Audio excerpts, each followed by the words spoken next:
For plebs, by plebs, dropping the Bitcoin only signal.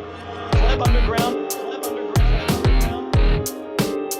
Welcome everyone to the Pleb Underground.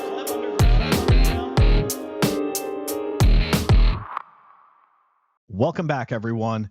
Pleb Underground, episode 77. Walton is at Bitcoin Atlantis, so it is just you and I.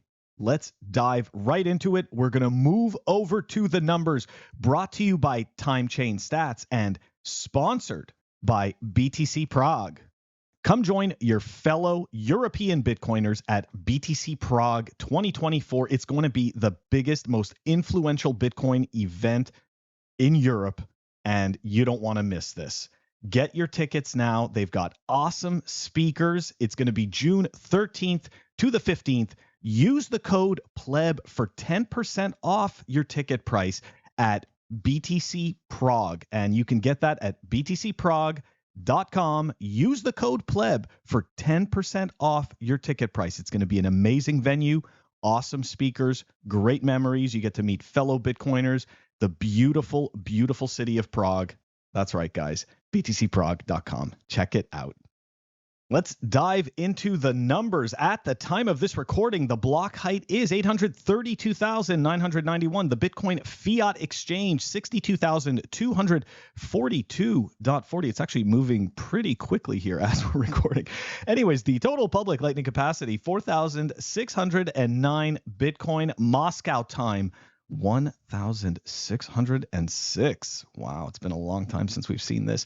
Anyways, fastest fee, 25 sats per V-byte. Days to the halvening, 48.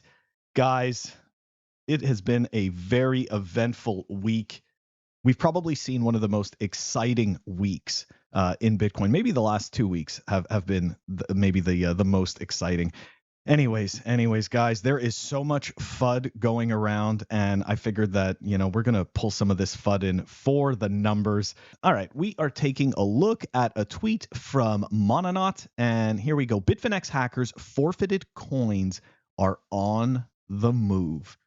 Okay, so obviously that's not entirely FUD because it's actually happening, right? These coins are indeed on the move, and here we go. Approximately 12,267.025 BTC after required fees seized from wallets, recovered from an external hard drive, recovered from the defendant's resident at 75 Wall Street, apartment 33M in New York. And what are they talking about? They're talking about the Bitfinex hackers coins, okay, that were seized by the U.S. Department of Justice, right?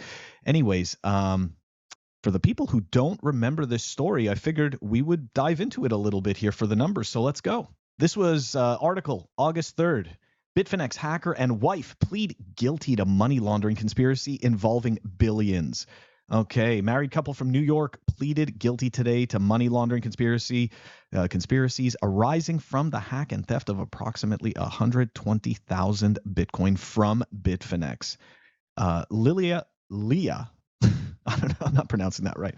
Leah Lichtenstein, 35, and Heather Morgan, 33, were arrested in February 2022 after the government seized approximately 95,000 of those stolen Bitcoin from cryptocurrency wallets in the defendant's control. At the time of the seizure, the recovered funds were valued at approximately $3.6 billion. Since their arrest, the government has seized another approximately $475 million tied to the hack. Lichtenstein used a number of advanced hacking tools and techniques to gain access to Bitfinex network. Once inside their systems, Lichtenstein fraudulently authorized more than 2,000 transactions in which 119,754 Bitcoin was transferred from Bitfinex to a cryptocurrency wallet in Lichtenstein's control.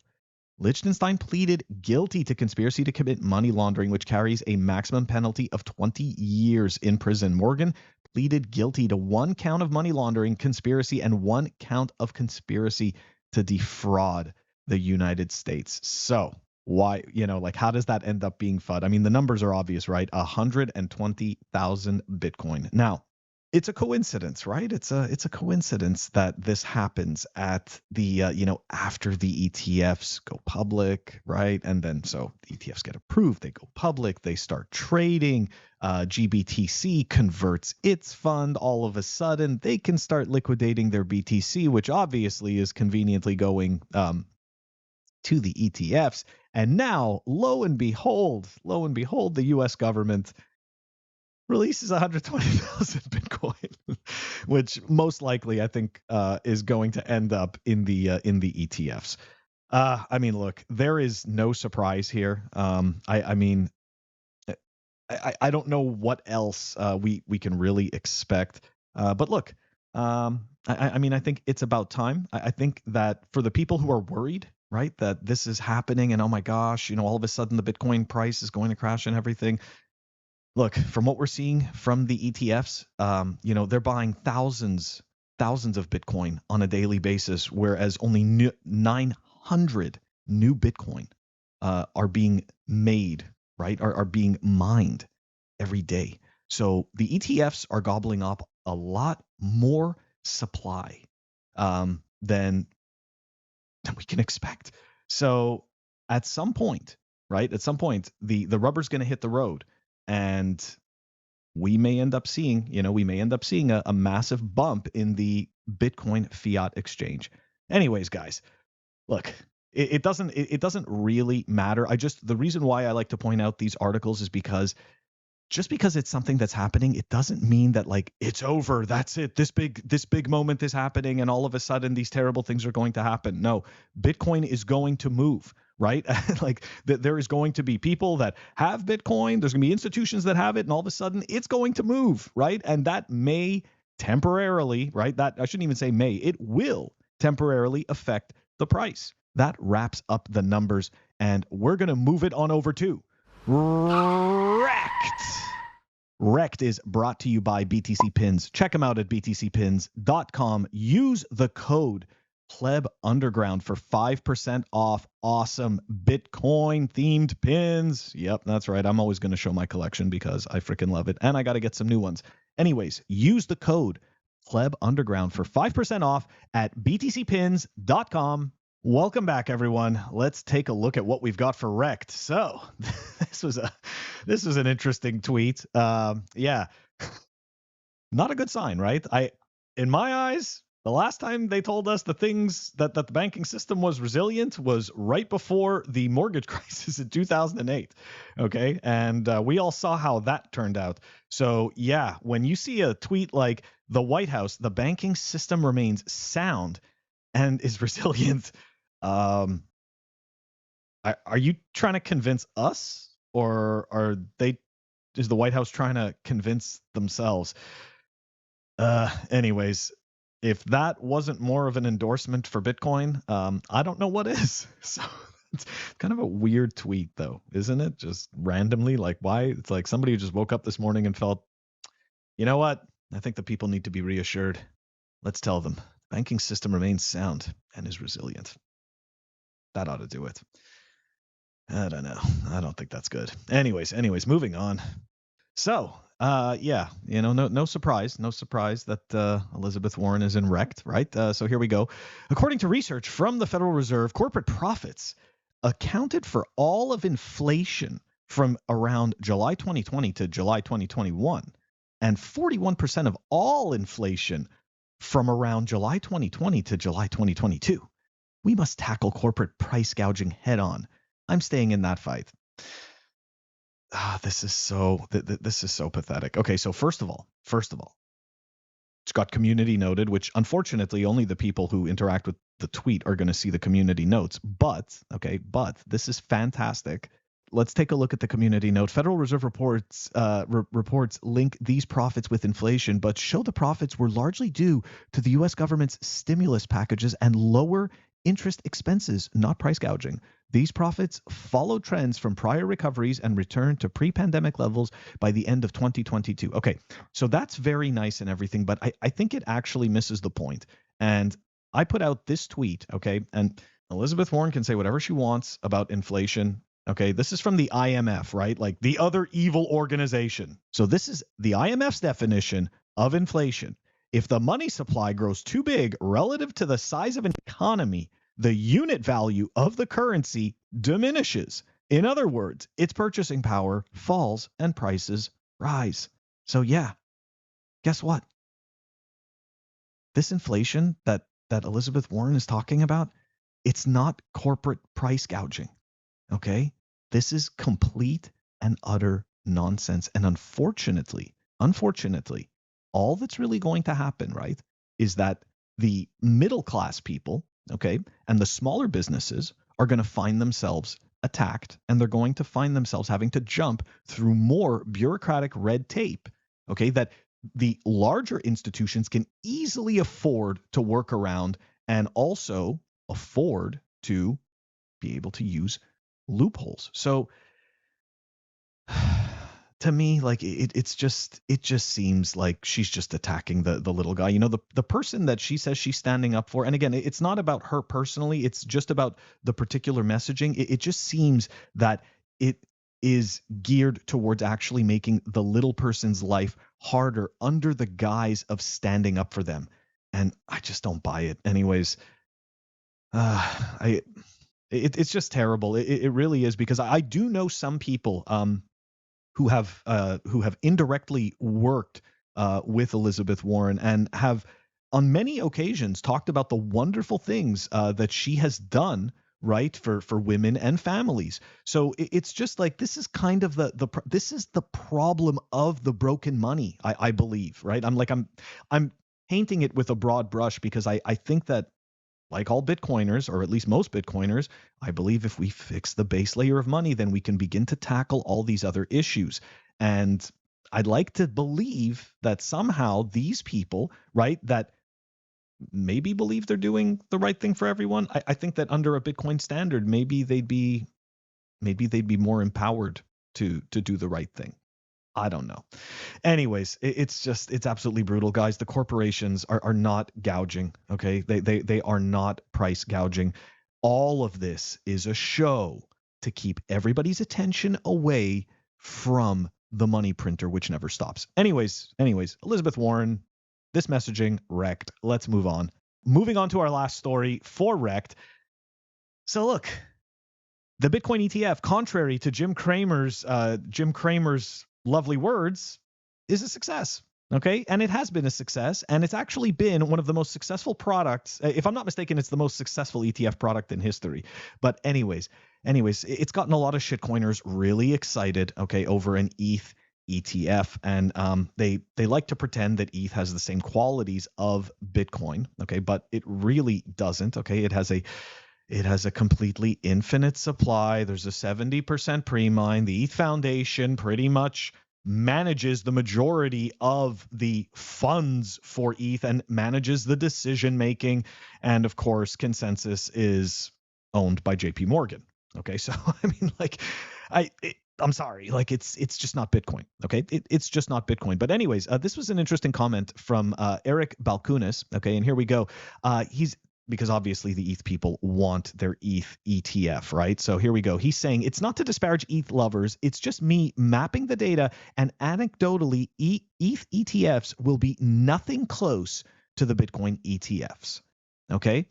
So, and the reason why I bring that up, right, is because the reality is that these are two completely different products. Okay. If we're going to look at them as products. Okay.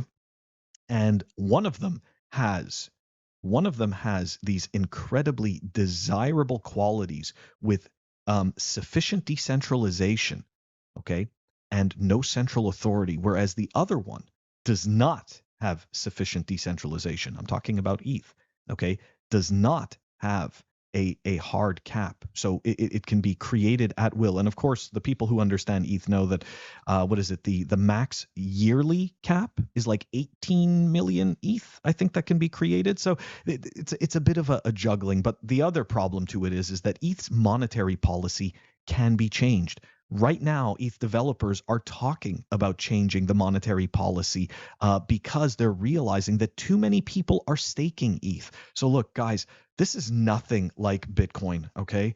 This is it's a fucking Rube Goldberg machine is what it is. So yeah, don't get your hopes up on the ETH ETF. And if it does come out, I just think it's going to be a giant nothing burger, and people are going to be incredibly disappointed, chasing what they believe is something like Bitcoin. Anyways, guys, let me know what you think. Put it in the comments. That wraps up REKT, and we are going to move it on over to the Hopium. The Hopium is brought to you by CypherSafe. Check them out at cyphersafe.io if you're looking for some very high quality Bitcoin art. Absolutely beautiful craftsmanship. I'm talking about the Bitcoin Rouleau Triangle. 16 ounces of solid titanium. A really beautiful piece. Check it out at cyphersafe.io. That is the Bitcoin Rouleau Triangle. All right, welcome back to Hopium. Let's dive right into it. Here we go. This is a tweet from at JVS_BTC. I'm the first to say BTC on OTC desks on Glassnode is not entirely representative of the entire OTC desk, but even if it's directionally correct, it hits its lowest level in 5 years. And guys, this is kind of what I was saying, what I was talking about in the numbers, right? So essentially, there's only 900 new Bitcoin that is being mined every day, and the ETFs are gobbling up a lot more of it, because the reality is that there is way more money in the system than there is Bitcoin. So it's kind of obvious, I think, what is happening, and essentially what you're seeing here is these OTC desks, they do not have a lot of Bitcoin. And I would like to believe that what we're seeing in the market right now with the drastic price rise that we saw recently, I'd like to say that it's because these ETFs are now having to buy their Bitcoin on spot. So bullish. But again, right? Got to take it with a grain of salt. We don't want to get too excited, but it is very interesting. Moving on. All right, we got another tweet from Eric Balkunas. He's got some good stuff these days. Anyways, so here we go. Just in, Tim Buckley is stepping down as CEO of Vanguard at end of the year. Kind of a shocker, to be honest. Although he has been there 33 years, Greg Davis appointed president board on search for a new CEO now. Okay.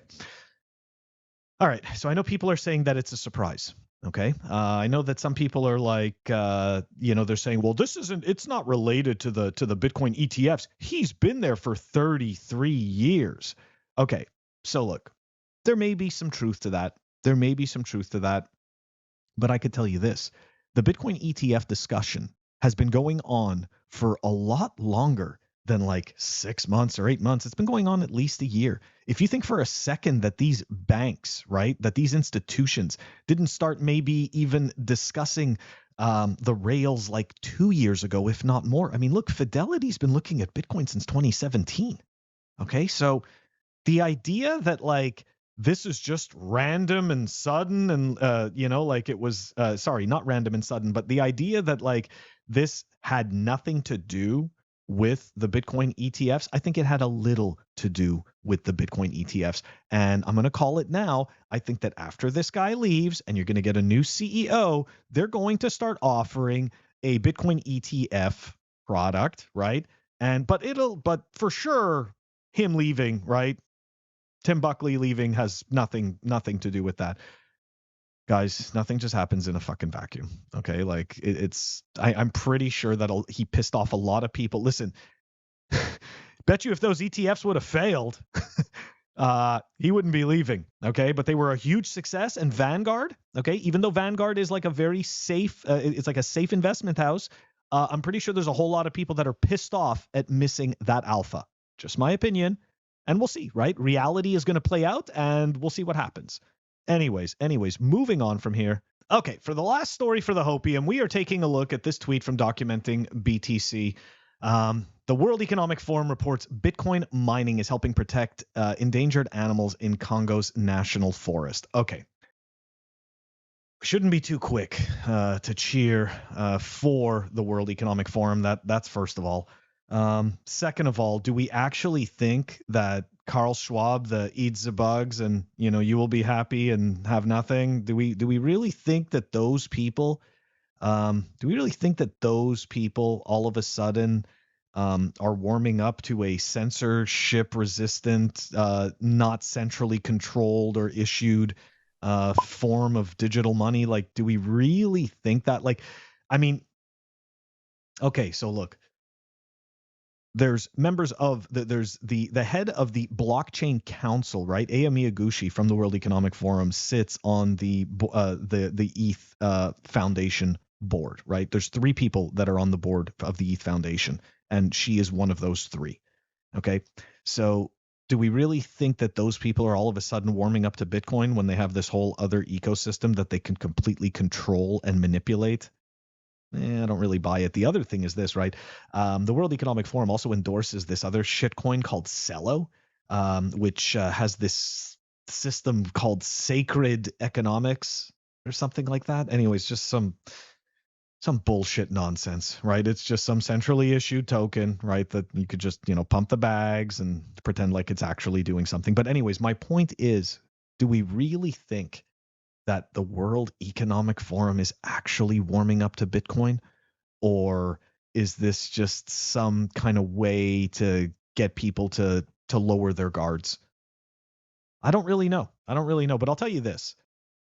I 100% do not trust the World Economic Forum. And I don't think you should either.